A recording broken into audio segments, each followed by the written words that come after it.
people handling the enforcement on this money is to do all other funds we collect. You're lawyers, do the work, and that's what you do. The rest of your drivers like Colorado, Mexico, California, California.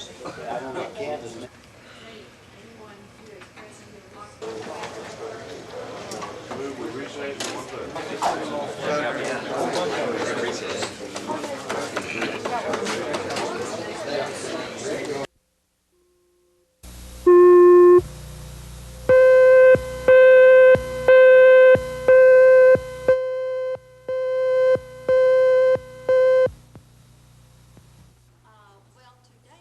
A group of Midwest City residents is asking for the recall of 4 city councilmen. They submitted a petition to that effect this morning because those councilmen did not oppose the construction of low-cost Section 8 housing. But now funds for that project have been cut off for the year by the federal government. However, a line of citizens showed up at tonight's City Planning Commission meeting to voice their opposition to any high-density construction.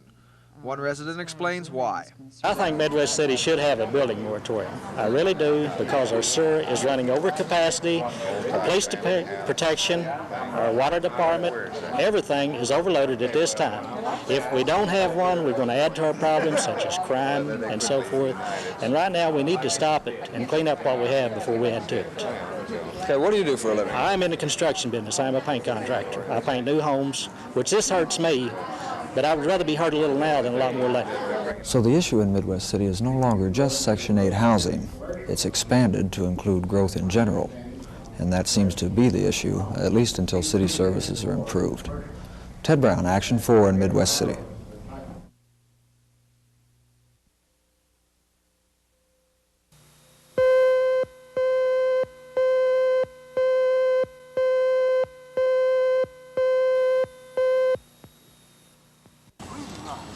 Weatherization is in full gear around Oklahoma and the country. The federal money goes to help low-income households keep ahead of rising fuel costs through insulation. Workers try to make sure the house is airtight when they finish the job. Homeowners appreciate their efforts. As far as money-wise, it's helped me out a lot, for I'd had to do all this myself.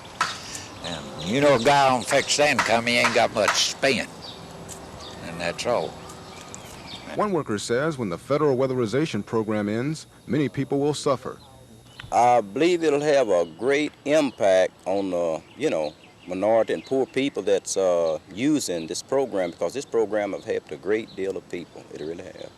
And it's improved their homes, brought a lot of homes up to, you might say, a more of a modern standard. A study has just been released by the National Council of Senior Citizens, claiming weatherization will pay for itself. It costs about $500 per house to thoroughly insulate it. There has always been a waiting list of people who wanted weatherization, and those people say they want the Reagan administration to know the program needs to stay. Ed Stewart, Action 4, Southeast Oklahoma City.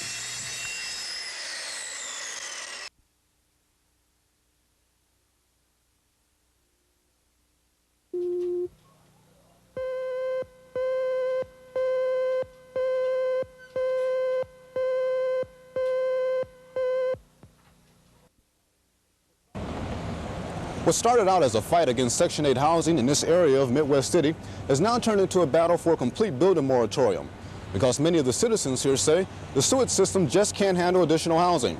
But the city manager disagrees. City Manager Irving Frank told us he thinks many residents are misinformed when it comes to the sewage system. He says if the system were not up to par, state officials would have been the first to declare a building moratorium. They have not stepped in and caused us to stop development, whereas 3 years ago they did. Now, since that time, since those 3 years, and immediately thereupon, we solved many of the problems that they were concerned about. Now, certainly, we must have and we must expand the sewer system. But so far as a moratorium at this time on development in Midwest City, so because of the sewer system and the state of the sewer system, I do not believe it's warranted, and I would not recommend it to the City Council. Frank says that so many improvements have been made on treating sewage that the facility is now operating at 90% efficiency. He says overall there are fewer people per household in Midwest City than in 1970. Therefore, the sewage system doesn't have to work as hard. The city manager does admit more changes will always be needed to keep up with operating standards. But for now, Frank says this system can get the job done with little trouble. Ed Stewart, Action 4 in Midwest City.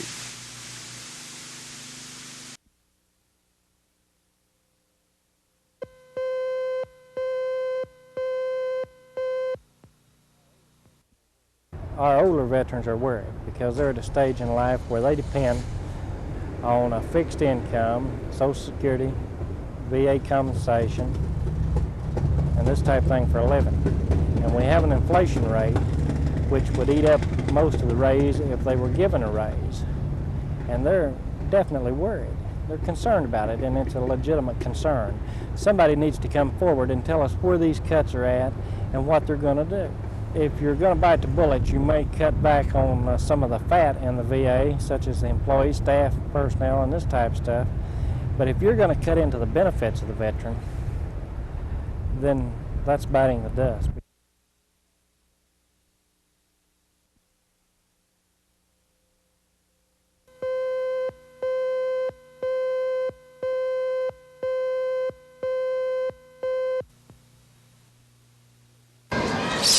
To a real champion like Tommy Williams, karate is a sport requiring grace, timing, and strength.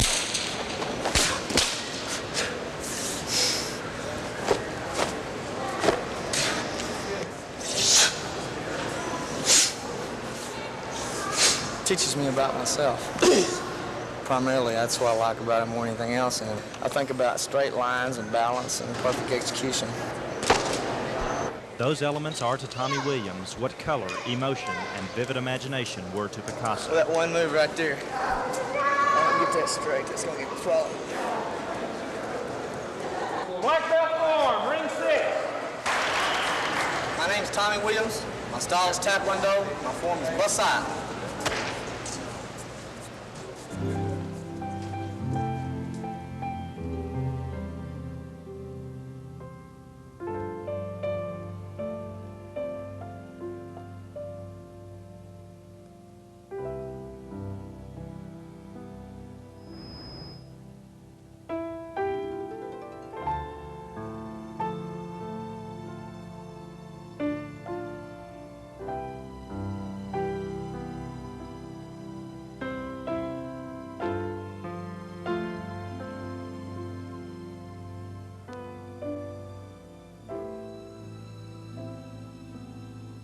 First place, Tommy Williams.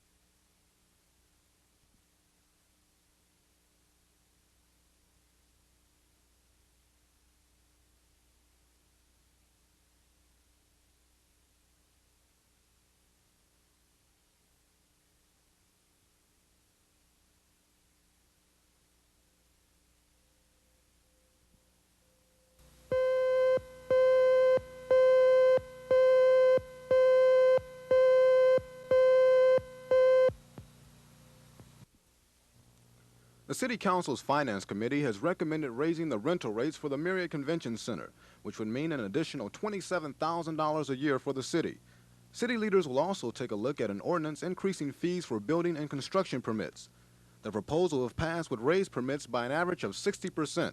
That would mean more than $800,000 to the city fund. Council Finance Chairman Bob Frank told us the basic reasoning why his committee thinks the increases are necessary. Well, if we don't increase these fees, we have to cut back on services. It's that simple. For example, the preliminary budget that was recommended to us had a cutback on police services, a cutback on fire services, a cutback on all of our services. As an alternate, for example, to increasing the sewer rate would be cut back the sewer service to once a week. Well, people require curbside service with nothing but plastic bags. We went through this last year, and we know that people do not want to have to bag up their garbage, take it to the curb, and have it picked up on them once a week. So you got the choice. You either get more income or you cut back on services. The gates at the North Canadian Sewage Treatment Plant are locked now, but soon these gates will be unlocked, and this plant and other plants will be in business. It'll cost a lot of money to operate them. The current charge for sewage customers is 53 cents per 1,000 gallons of treated sewage, but officials say that'll have to be raised to 70 cents in order to get the job done. Ed Stewart, Action 4, the North Canadian Sewage Treatment Plant.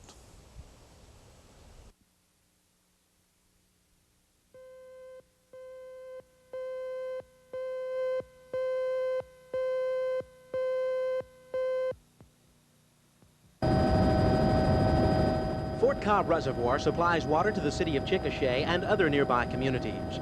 Fort Cobb is also a recreational center for hundreds of people. The federal government had planned to put the herbicide 2,4-D into the reservoir this week to control weeds. This water milfoil, commonly known as waterweed, grows all around the edges of Fort Cobb Reservoir. Park officials want to use 2,4-D to destroy this weed. They say it's a hazard to swimmers, skiers, and boaters. In fact, they say that children have drowned here because they got tangled in the weed. The application of the 2,4-D has been delayed 2 weeks. Mickey Cost and other government employees have stored the chemical for the time being. But concerned citizens in Chickasha say they don't ever want the chemical put in their water supply. I want to stop this before they use it in the drinking water of America. We're the test case for it. We and these other 3 sites that have been picked are either going to have to stop it or they're going to get the permit to do it, and then they'll put it in everyone's drinking water. Jerry Lola has been a water superintendent in the Fort Cobb area 9 years. He says he doesn't understand all the commotion. We've made treatments 3 years before in 74, 5, and 6 with the same chemical in the very same manner that we intended to do this summer with no ill effects whatsoever that we know of. We've done a lot of research. The Bureau of Reclamation has done environmental assessments, and there's been no scientific proof whatsoever found that this 2,4-D chemical is harmful to humans. But others say 2,4-D may cause cancer, miscarriages, or birth defects. They don't want the chemical in their water supply. Government officials plan to talk with those concerned in a few days. Ben McCain, Action 4 at the Fort Cobb Reservoir.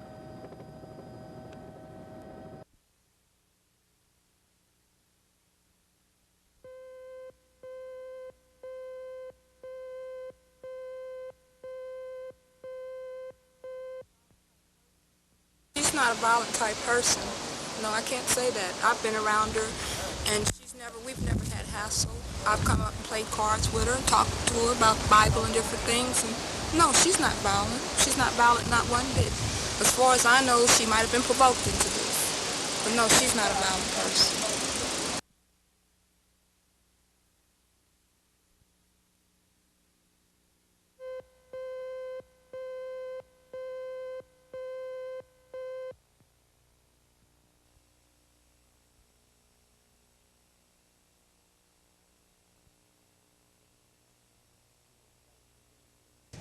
To replace the 3,300 megawatts of gas-fired generation by 1990 that we're talking about would cost approximately $3 billion. If you can spread this type of cost out over, say, a 30-year period instead of a 10-year period, this has quite a financial impact, lessening on the customer as well as the company.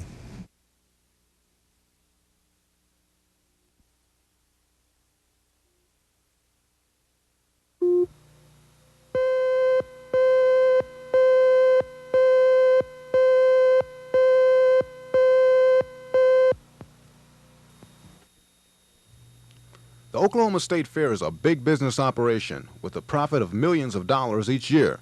A number of individuals and groups have been trying without any success of looking at the contract between the Fair Board and Oklahoma City. Representative Maxine Kinchlow is one of those trying, and she thinks the city is being ripped off when it comes to fair profits because records can't easily be checked. I believe the city is losing a lot of money because they get none of the receipts from the one money-making month. All they do is get so much money back for improvements. And yet, to me, the city is funding the state fairgrounds because they pay $300,000 for them to manage it Plus, it's my understanding, and of course until I get a copy of the contract, I'm not going to be able to make this determination, that they also are liable for all the utility bills, and they're also liable for all the capital improvements. Well, to me that seems to be a considerable amount of funding, and the city should be receiving some profit. Let's back up for a moment. You yourself have called some of the fair officials, and what was the response? When I talked to Sandy Saunders, he just flat said it wasn't any of my business. And your response to that was? Well, as being representative of a lot of these young people, I felt like that anything that was harming them was absolutely my business. First of all, Representative Kinchlow says she's tired of Sandy Saunders telling her fair business is none of her business. Secondly, she says it's almost impossible to sit in on a fair board meeting. That's why she's come here for help.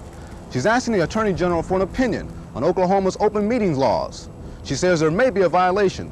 She also wants to know if she's entitled to see the contract between the State Fair Board and the City of Oklahoma. Now, if there is a violation, she plans to take that evidence to the District Attorney's Office for possible prosecution. Ed Stewart, Action 4 at the State Capitol.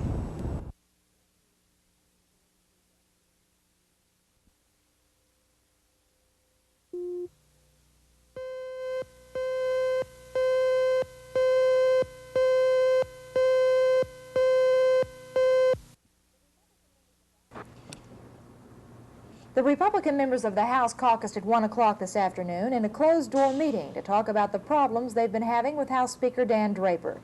The Republicans feel they've been slighted by not being involved in major decisions and by unequal representation on House committees. The Speaker met with them for an hour and a half in another closed-door session. The press was not allowed, which showed the sensitivity of the matter. I think that we're in a position within the Democratic Party to pass the appropriation bills and the emergency clauses without any help from the Republicans if that is necessary. But I am hopeful in a spirit of cooperation as we try to wind down this session in an orderly fashion that at least a substantial number of the Republican members will join with us and act responsibly and reasonably for the next 2 weeks.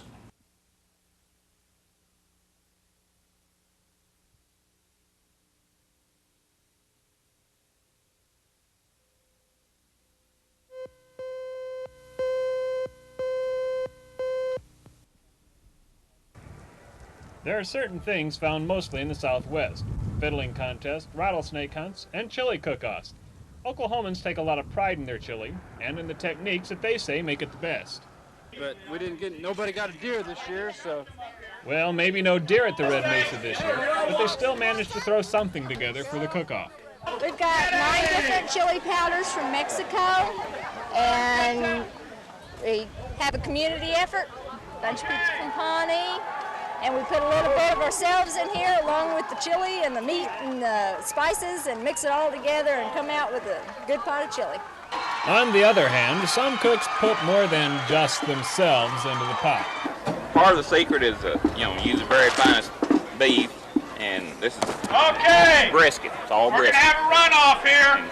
And, coarse ground, and just use regular stuff. There's nothing secret about it. All the right proportions.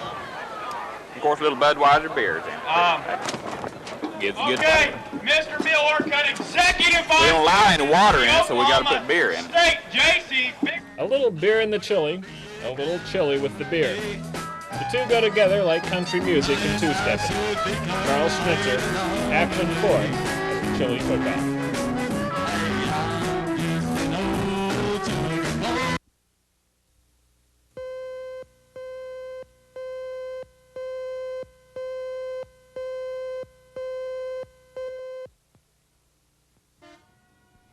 Ever since the teachers' strike 2 summers ago, Mike Barlow has played a key role in the fight for teachers' rights.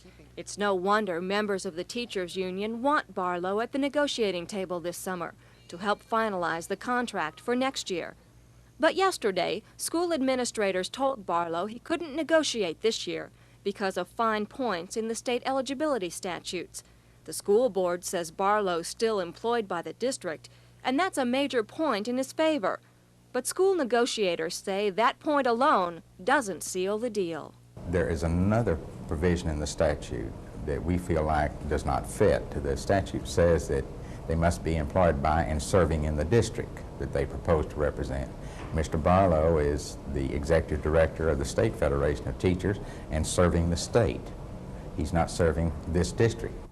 But AFT President Dave Renfro accused administrators of bad faith bargaining. I don't know what motives they may have. They claim that there are no motives. I can't help but feel that it's just a furthering of their trying to keep the morale of teachers at the lowest ebb possible and trying to disrupt negotiations and doing what they traditionally have done as far as negotiations go, and that's total bad faith bargaining. This just happens to be the worst example of it. Meanwhile, contract negotiations that should be going on behind these doors have been called off for the day, and that's frustrating for both sides. While teachers and administrators are arguing over who can sit at the table and who can't, the more important question of teachers' contracts goes unanswered. Sue Lauer, Action 4 at the School Administration Building.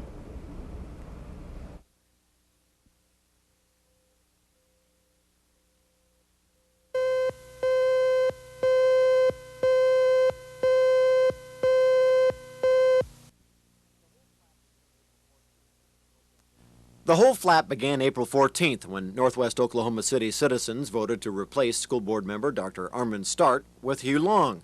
But Start contested the narrow victory. He contended that some voters cast ballots illegally. A local judge agreed with Start and ordered another election. Again, Long narrowly beat out Start. Again, the incumbent protested. Another election was set, but before voters could return to the polls, Judge Raymond Nafee ruled that Start would have won the previous election even without those questionable votes, so he awarded the election to Long. Long was supposed to have been sworn into his new post at last night's school board meeting, but Start got another judge to sign a last-minute injunction requesting a third vote. The question was finally laid to rest this afternoon when Judge Raymond Nafee ruled again that Long was not entitled to a third election.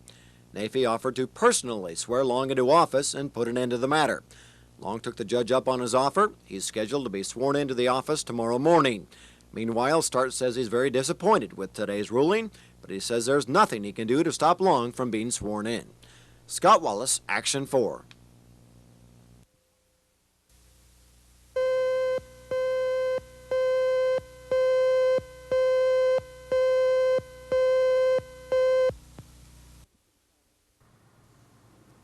Oklahoma City homeowners can expect to pay 70 cents per 1,000 gallons of treated sewage, up from 53 cents. What this means to you and me is a monthly increase of no more than $2.17 for the sewage increase. To use public buildings like the Marriott Convention Center will cost more. How much more will depend on what room is being leased out, but the city expects to make an additional $27,000 with higher rates. Over at city parks and tennis courts, expect to start paying $2 an hour to use the courts, double the current price. One of the biggest jumps will be seen for those seeking building and construction permits. Here the cost will increase a whopping 60% more than what they are today. Officials think an extra $108,000 will be made with this change. In Oklahoma City, we'll be seeing some other increases besides the ones just mentioned. For example, license fees for non-neutered animals will go from $4 to $6, bringing in an extra $100,000 a year to the city. Another $82,000 will come in from other increases of miscellaneous license fees. All because of inflation. The increases will start July 1st. City leaders say if you want the services, then you will pay the increased costs. Ed Stewart, Action 4, Oklahoma City.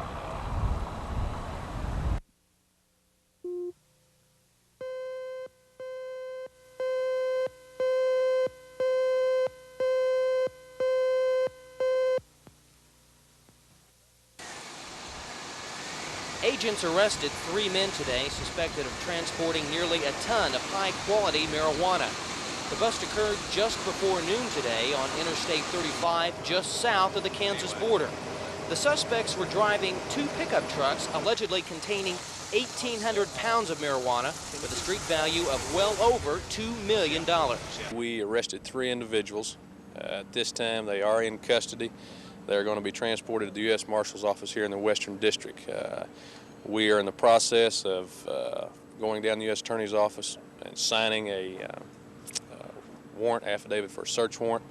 The complaint the complaint against these individuals will be signed in the Northern District in Tulsa. What we have here at this time, and is our expectation, that we have taken a part of a major international smuggling ring down. State narcotics agents say they had 24-hour-a-day surveillance on the suspects for well over a month. The drugs were apparently headed for final distribution on the West Coast. Mark O'Neill, Action 4 at the state capitol.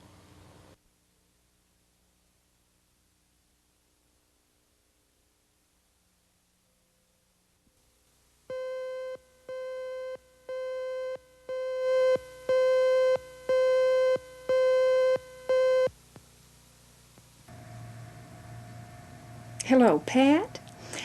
This is Wanda Jo Peltier, chair of the caucus. Wanda Jo Peltier heads up the Oklahoma Women's Political Caucus. We need for you to activate your network immediately and help us get some telegrams into the White House to let the president know how urgent it is that he get a woman on the Supreme Court.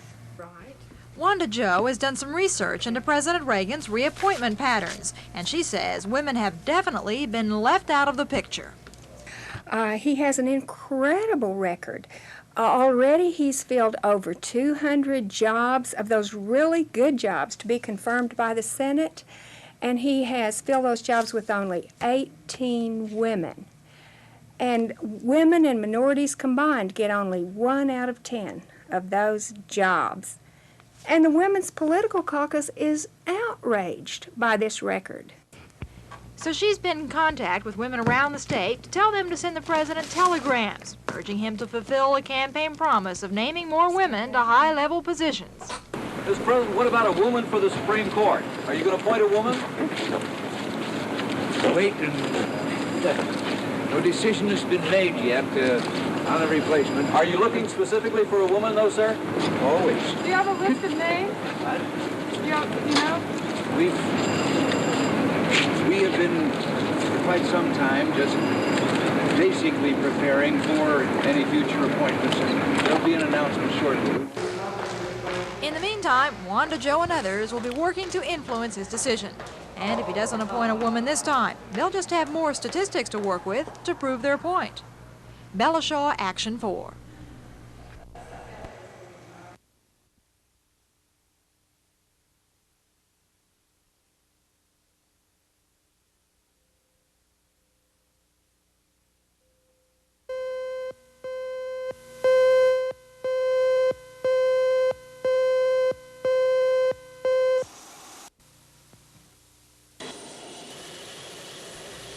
A group of nearly 250 Air Force reservists and support personnel took to the skies this morning for a week of playing war. The group is flying to Wisconsin to conduct combat maneuvers with the new F-4 Phantom IIs. The Air Force deployed the new crafts last August, and the reservists have spent their time since then familiarizing themselves with its abilities. Now it's time to find out what it can really do. This is the first opportunity that we've had to actually exercise the airplanes in the capacity we would were we to ever go to war. And since we transitioned to the F-4, this is the first opportunity where we can actually put it to the test and see the weak areas, see the strong points, and actually get to work as we would work it in real life. The servicemen have a week to find out how the F-4s will behave in real life. They will double the number of missions they would normally fly under regular reserve duty. But they aren't preparing for regular reserve duty. They are preparing for the eventuality of war. Charles Schnitzer, Action 4 at Tinker Air Force Base.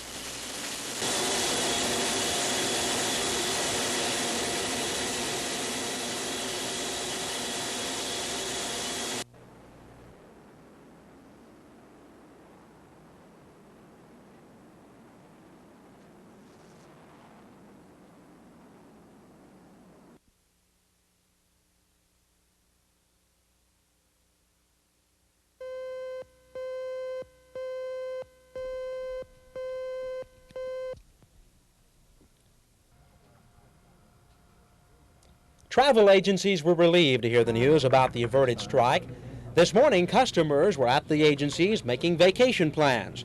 Everything was back to normal today. But Amy Falwell, a travel consultant at Bentley Hedges, says the last few days have been extremely hectic, calling customers and answering calls. Since about Monday of last week, they've been calling asking what if there is a strike. And we've had to say, well, let me take down your name and your phone number and we'll find out your alternate flights that the airlines have booked you on and we'll call you right back. What time would you like to leave Oklahoma City, sir? As long as the controllers stay on duty, flights will continue as scheduled. This will keep businessmen and vacationers smiling. Ben McCain, Action 4.